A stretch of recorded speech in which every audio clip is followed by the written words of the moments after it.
stars of animation are shining. It's time to stay tuned. And now, here's your host, Phil Machi. Here we are once again for another animated episode. Tonight's special guest is Kevin Manthei.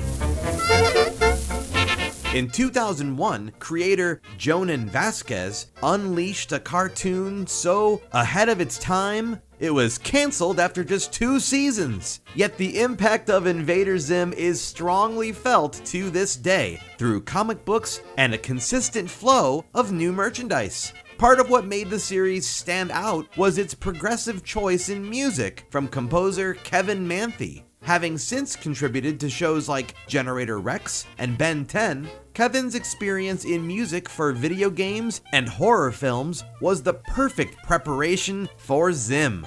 Now, fans of the alien invasion cartoon can rejoice because this weekend marks the return of Zim, Gur, Dib, and Gaz in an all-new streaming movie on Netflix. Kevin Manthei is here to dive into the music of Invader Zim, Enter the Florpus, in just a few moments. But first, this.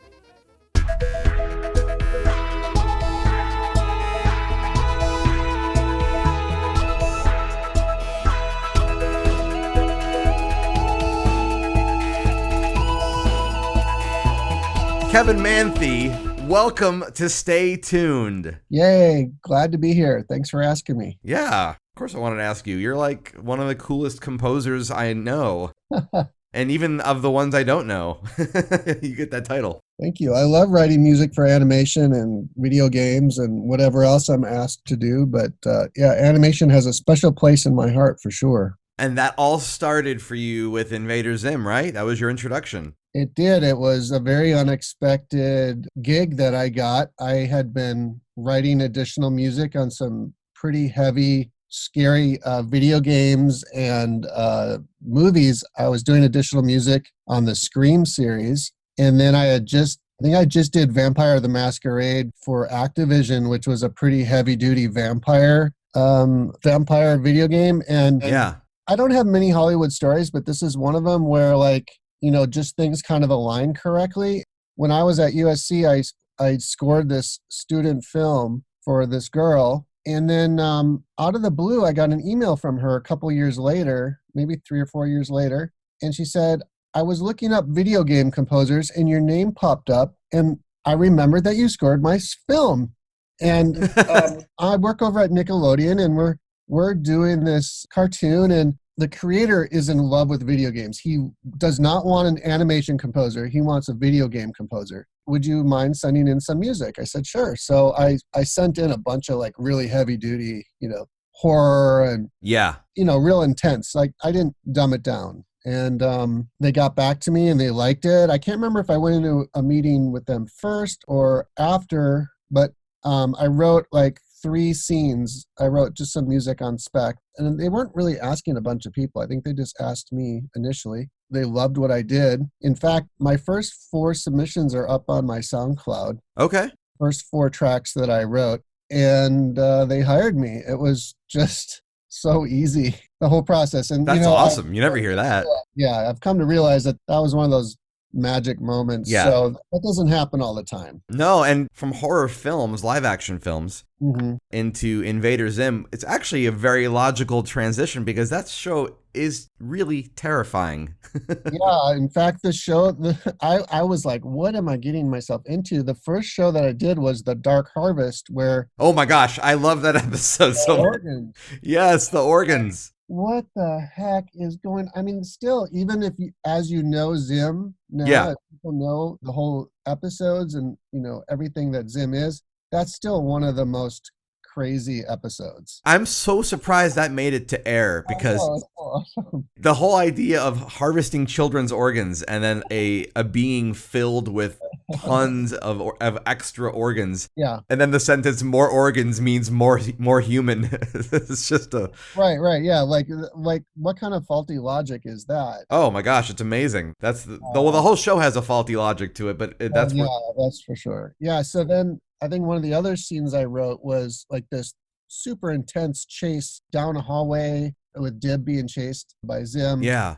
It was just at the school, but it was a really spooky like chemistry lab, and it was really dark, and there was all this creepy stuff around, and I literally just played it like I was scoring a horror film. Absolutely. Yes, it comes off that way. I didn't hold back at all. Yeah. That's kind of how it started.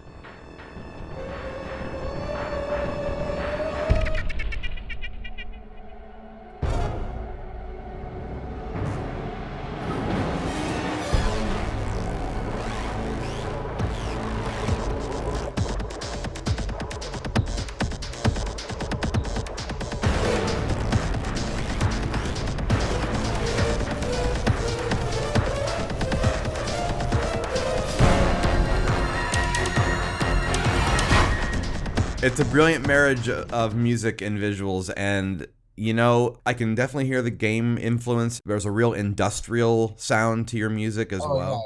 Yeah, right. Now, that was way back in, you started doing the music for Zim around, what, 2000? 2001? It could have been even 1999. Okay. Definitely 2000. We were definitely full on into it 2000 and into 2001 too. So you've done a lot since then. Was it nostalgic coming back for this new special, Enter the Florpus? Yeah, it was really amazing. It was also kind of terrifying because, you know, I hadn't worked with Jonan for a long time, and I'm a different person now. It's like a long time. It's not like 5 years later. We're talking like 17 years. Like, yeah. You had dreadlocks back then, and yeah. You know, I had long hair down to my butt. And but well, we all did. My daughter had been just born, and now she just turned 20. So okay, gives you a perspective. She's of age. You can actually show her Invader Zim now. Yeah, right. I know. So it was so much fun to work on, and what I really enjoyed was just having lots of time to work on it. Yeah. I started back in late September, early October of last year of 2018. And then I worked until up through Christmas. And then I think final files were submitted like mid-January. They had their mix in mid-January. So I really had a lot of time to experiment and to try new things. And I think the biggest challenge for me was, how do I evolve the sound but also keep the sound the way it was? Like, so capturing the original Zim sound while also trying to just do new things with it and to update the sound a little bit and to keep it, I guess, fresh, or just, and Jonan helped me a lot with that, with just some of his feedback. Like, this section, I really want to go classic Zim here. You're getting too busy. Like Zim's march music has always been very simple and direct with the distorted military drums. And we ended up keeping a lot of the same patches and a lot of the same sounds that I used in the original series for that.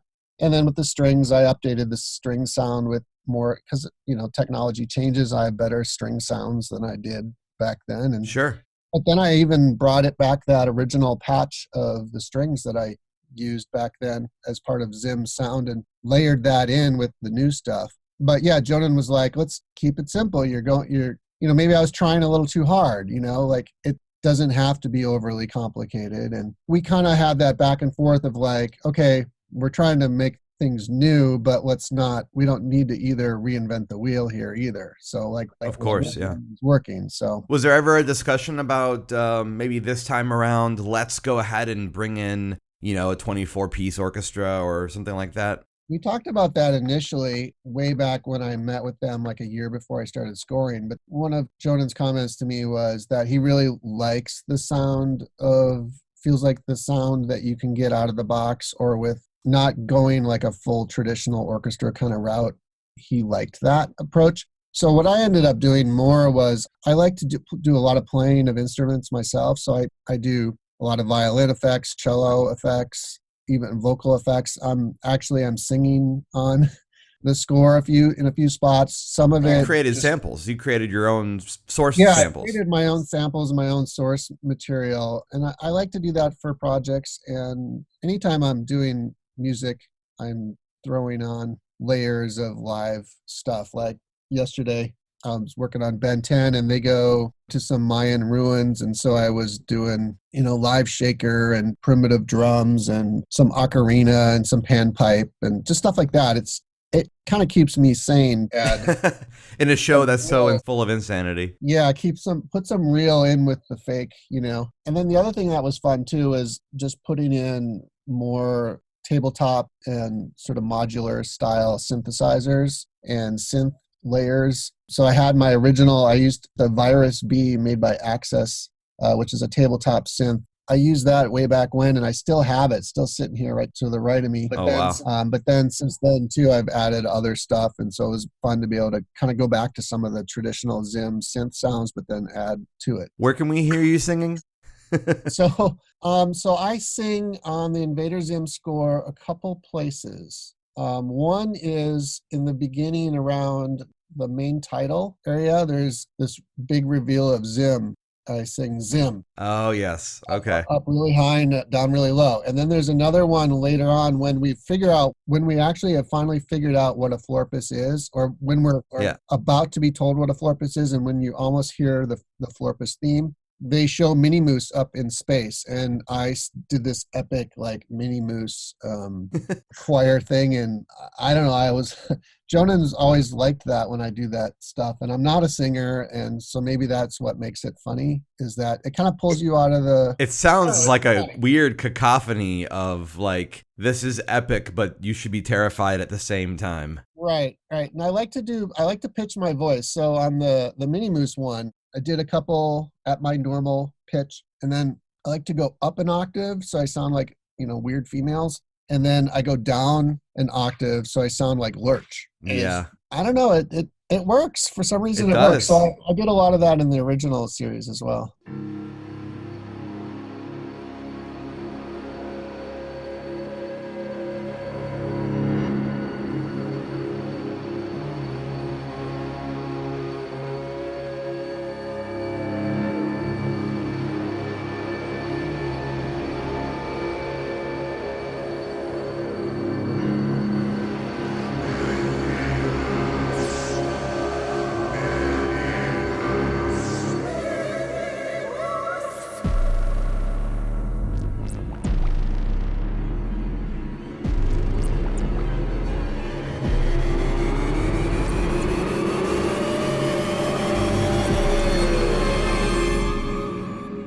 Jonah's got a pretty demented sensibility. As a composer, though, do you feel like when you get into a visual artist's head, because you have to do that to really make a cohesive unit, does that rub off on you beyond the music? Where you have to sort of like, all right, no more thinking about this way of thinking. Now I have to tune back into my own self. Well, what's interesting about when working with Jonan is that although he has you could sort of categorize his thinking as sort of dark or the way he's thinking about things, but actually he's probably has some of the most amazing comic timing I've ever seen in anyone. And when we were at the screening for the cast and crew, you could barely hear the dialogue and the film, because I'm not exaggerating, people were laughing almost every 10 to 15 seconds.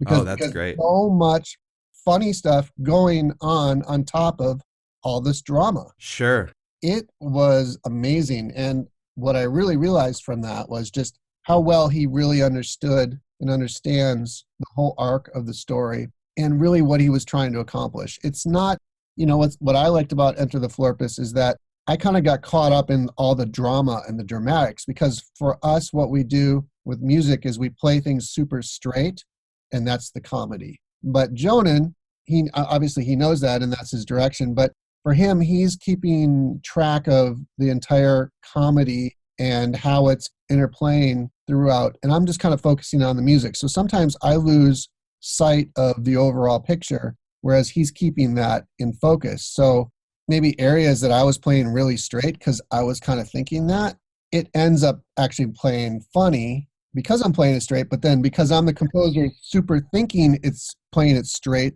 yes, I forget that part is going to play for laughs, but he knows that. And sure. He's been planning that the whole time. Well, some of the highest levels of comedy comes from having a real great straight man. Yeah. In this case, that can be the tonality of the music and all of that. Yeah, exactly. Yeah, that's totally true. Yeah, Zim is the straight man. Oh yeah, I mean, he Dib believes too, everything. Dib and well, like Gaz is so funny because she's so dark and so serious. Right, right. Everyone takes themselves in that show so seriously. Really, I mean, Right. everything is at the utmost seriousness, and the comedy is in that everybody is melodramatic, and that we as an audience have to rely on our own sense of, we know this is not what they're saying it is. Mm-hmm. You don't have a whole lot of, I mean, yeah, you have, the slapstick elements from Gurr, but Yeah. the real comedy is almost not even it's from in between those two things hitting each other. Right. And then also Gurr takes himself super seriously too. He's just an Yeah. idiot. And so Yeah. he's just a malfunctioning robot. So much, yeah, so much of creating art is understanding the boundaries. So can you tell me a little bit about a time where you maybe pushed things way too far, but that was what informed you of how not far to go anymore? I would say like on Invader Zim, I don't think that's possible. I think some of the things that happened in this movie where I had to do some reworking was the song that Jonan wrote that I sort of co-wrote with him. He wrote the melody, Peace is Nice. Mm-hmm. So it's a big pivotal scene in the movie. Yeah. All the kids are holding hands around the world, and Zim is doing this. He creates this terrible song so that all the kids in the world will unite to hold hands, kind of like a We Are the World moment. Sure. And then once they hold hands all around the world, they all have this membrane bracelet on, which then allows Zim to do his evil plan, which allows Zim to transport the planet to be right in the path of the Urkan Armada. But then that's what causes the Florpus whole thing to happen. So anyways, my first version of the Peace is Nice song was very pastoral. I'm hoping I'll upload that at some point so fans can hear it. But that's great. It's very pastoral. It's very angelic. It's kind of almost like a Christmas time song. It's just it was very pretty. But he was like, no, I want it to sound like it's a big anthem in a baseball game, and it's just very heroic, and it's very less Whoville from The Grinch. Yeah. And more just like an anthem. Fantastical and anthem like. Yeah, so there I didn't go far enough. So I switched it around and really made it bigger. And then that we actually had a children's choir on too. Oh, great. Which I grabbed 3 of my kids and stuck them in there with a few other kids, and then we just multi-tracked and did it a bunch of times. And then actually Gurr sings over the top and just completely murders the song. The song is beautiful. It's really stupid, but it's still really beautiful. Yes. And then Gurr is like just riffing on top, like just it's pure madness.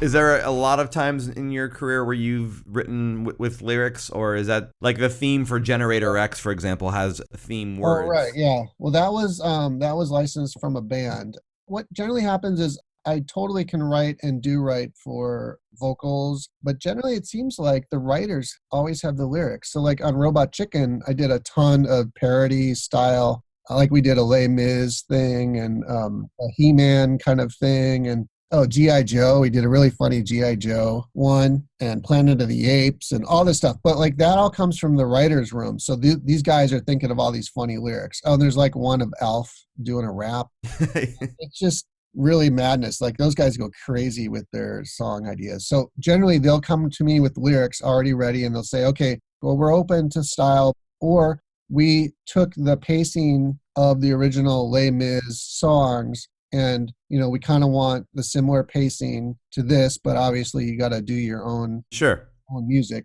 but still it's got to sound like a Les Mis song. So more of a pastiche than a parody. Yeah, but typically I could do lyrics, but I am very happy when someone comes to me with lyrics and says, here, can you just write the song with these lyrics? That's a better deal for me. More with Kevin Manthei after this.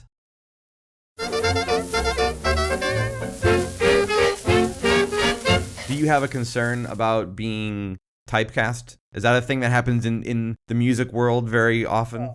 I mean, I think To some degree it does. I think what happens with typecasting, or you see composers and artists in various genres, it comes down to a practical level of, when I go out and I network, if I'm really busy working on a lot of stuff, let's say it's animation and games, when it comes time for me to try to look for new work, what's the easiest thing to do? The easiest thing is to contact all the people I already know and just stay in touch with them and network with those people. The harder thing is to go out and go like, here I am over here, and suddenly now I want to be over here. Well, that's, you may be known over in this little corner of the world, and then if you want to go to that other corner, that's a whole new basket of people to get to know and to introduce yourself to and market yourself to, and it has its ups and downs over there as well. So I've found that Invader Zim was a little bit of an accident as I was scoring games, and it was an amazing accident because it started my animation career. And I find that I think I have the right sensibility for animation, and I really love it. So that's kind of where I'm at right now. I imagine the timing is different because for gaming, you don't necessarily have to constrain your length of the song. They can sort of chop it up however they want to. But animation, you've got specific cues happening at a specific action, right? Yeah, of course. So with animation, you're always scoring to picture. Right. If you come up with a really great groove and the action only lasts 15 seconds, you kind of have to stop that really cool groove. When you're scoring a video game, a lot of times you're scoring a mood or a section of the game, and let's say they'll say, we want a big epic boss track, when you're fighting the bad guy at the end, and it needs to be around 2 minutes. Then maybe they'll give you a screenshot or a little bit of a playthrough of the character fighting, and it's just you're scoring more of a mood and a location and an intensity factor. But what's great about scoring for animation, what's challenging about scoring to picture is that the picture is dictating where you go, and what's happening on screen is dictating, emotionally where you need to be. So I honestly enjoy both because game music just allows me to experiment and just let my ideas just sort of go.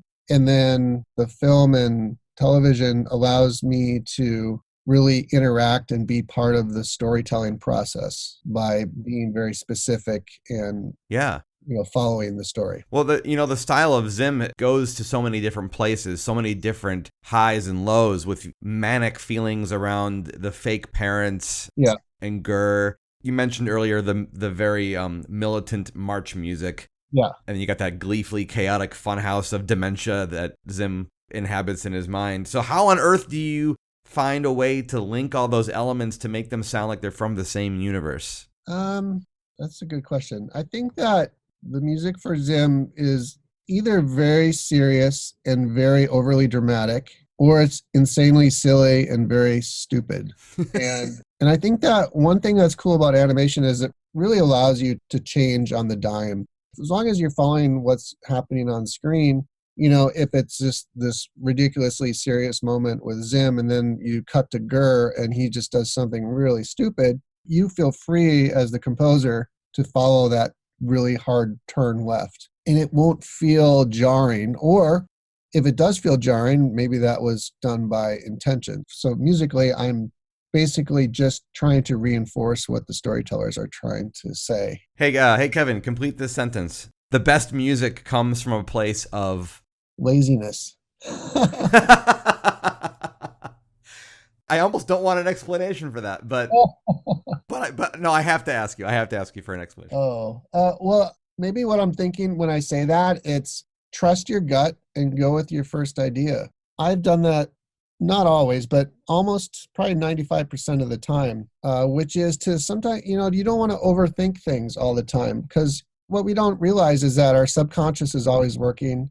And a lot of times the way I solve problems musically is I actually get up off of my computer. I go outside and maybe I mow the lawn, or I pick some weeds, or go talk to my kids, go hang out in the house. Oh yeah, kids. You got to spend time with those. And your brain's working on this stuff. If you're actively thinking about it, or just letting your subconscious do it, or just taking time away from what you're working on instead of banging your head on the desk. So, and then I come back into the studio, and what was so unclear to me before, or where I wasn't sure what the next step was, is so obvious and so apparent. Now, if I had sat in my room, this is where the lazy thing comes in. If I had sat in my studio, I might not have gotten much further than when I actually took 30 minutes off, enjoyed my life outside of the music, came back and solved my problem. Yeah, you're away from it, but you're also not away from it at the same time. It's right. Your brain's stewing on it. So that's where I mean like laziness. I like that. That's good. That's a good answer.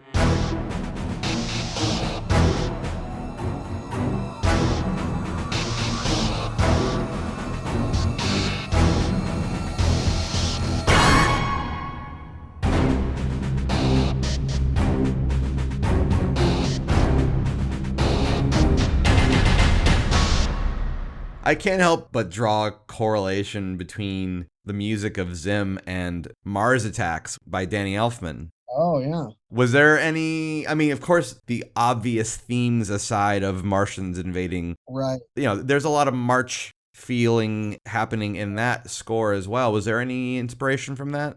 Not specifically. I don't remember if that came out before. 97. Okay. My impression of the score, I remember the main title really well. It was really cool. But I remember, it kind of had a military vibe to it, but it also had this theremin. So we've always done a little bit of theremin-y stuff here and there, and we always approached it more from like a theremin, but done with kind of a modern theremin with more of a aggressive synthy kind of vibe. But when we were talking about music, I don't remember that ever being a specific influence. Every once in a while, there'd be specific scenes in Zim where Jonan would have an actual film score or scene in mind for me to derive some inspiration from. But then otherwise, it was generally more just kind of from his brain, like, the whole idea of Zim came from him with the distorted drums and the martial kind of militaristic kind of vibe. And of course, it came from him to play everything very uber serious and right. Very much a collaborative experience. I'd say he's one of the most fun persons I've ever worked with in terms of spotting a show. He has such really good ideas. So when you get good ideas when you're spotting, and spotting means you're watching the show together with the producer, and I'm frantically writing down notes of where music should go, if it should be in, should be out, what style of music. And Jonan would get real specific at times, even sometimes humming things or just kind of going, he'd kind of mouth things like he hears it in his head. Sure. So it was just kind of my job to get what he's thinking plus my own creative input, and that's how the score resulted. Nice. Yeah. These characters are obviously from his own brain, but through writing the music for them, you're assigning personality even more to these characters. Is there anybody specifically that through that process you started to associate yourself with them and look forward to writing for them even more?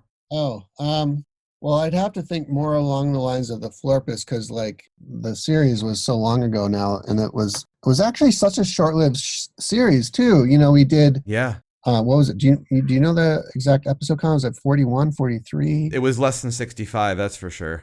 Yeah. It was, we were starting the second season, and then that was when it kind of derailed. So, let's see, I'm trying to think. Who do I really like writing music? Honestly, I really do like writing the music for Zim, because he's so serious, and he's so over the top and evil at times, and and yet we want him to succeed for some reason. Yeah, he's like the anti-hero hero. Yeah. Well, it's because the human beings in the show are so, yeah, you don't like them really. They're awful people. Which is interesting about Dib too, because you really you do root for Dib too. Yeah. That's what's so interesting about it. Yeah, you root for both sides. It really it messes with your alliances. Yeah. It does. Yeah. I hate to just give you pat answers, but I mean, honestly, the entire cast of characters are that's a fair answer. If you love all of it, then that's good. That means that there's not really a corner of the show that you're avoiding.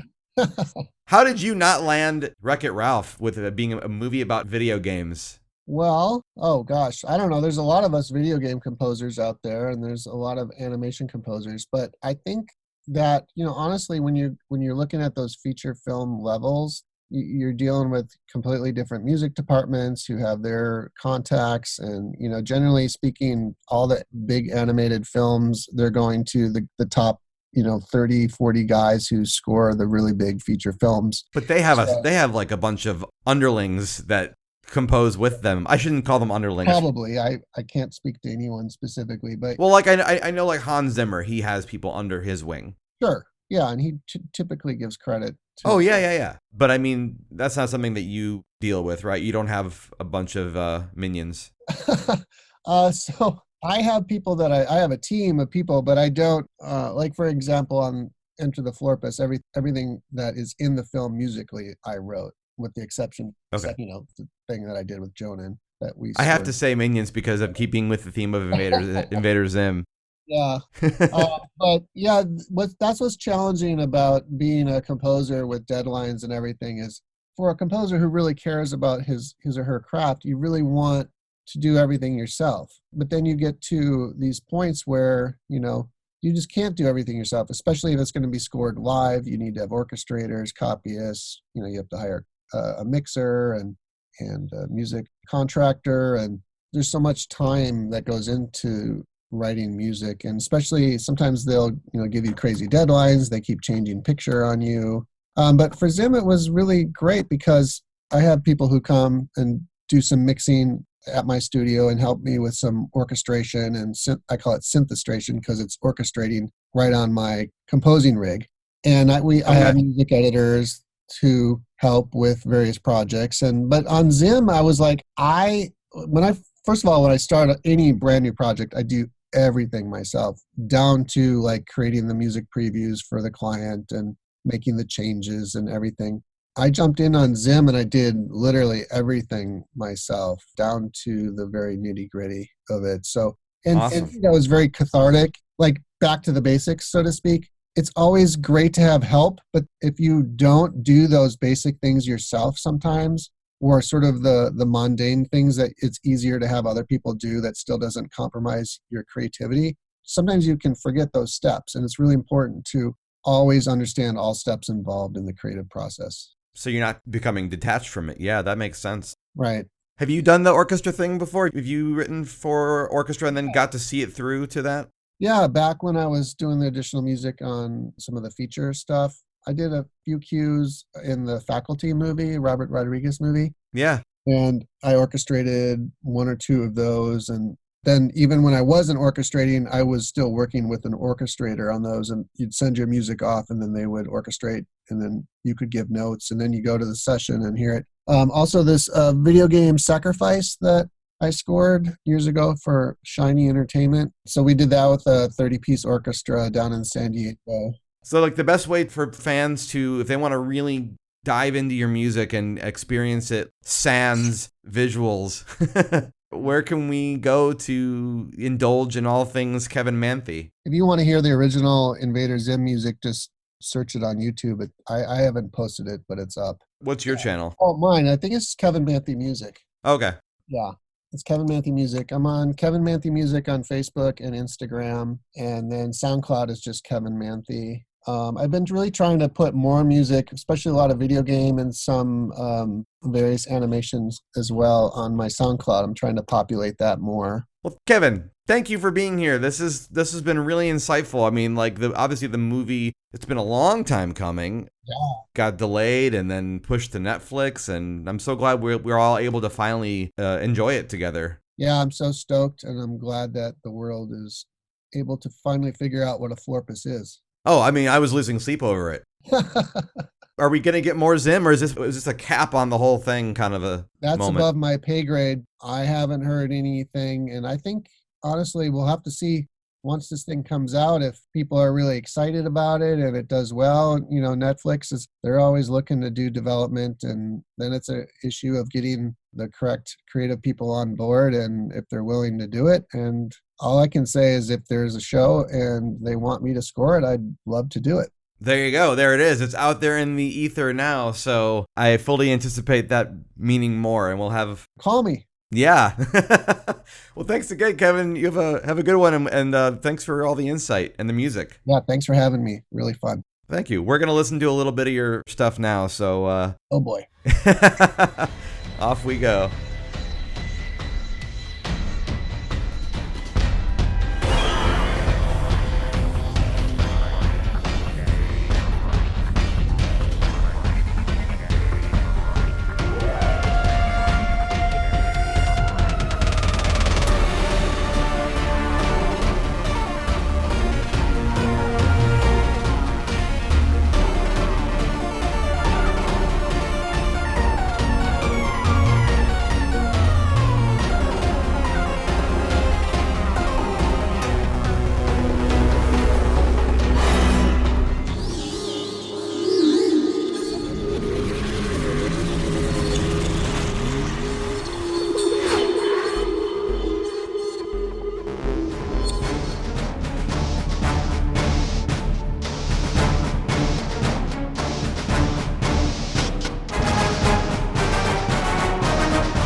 Alrighty, that's all the time we have for this episode. Special thanks go out once again to Kevin Manthei for joining us here on the show. And as always, thank you so much for listening in at home.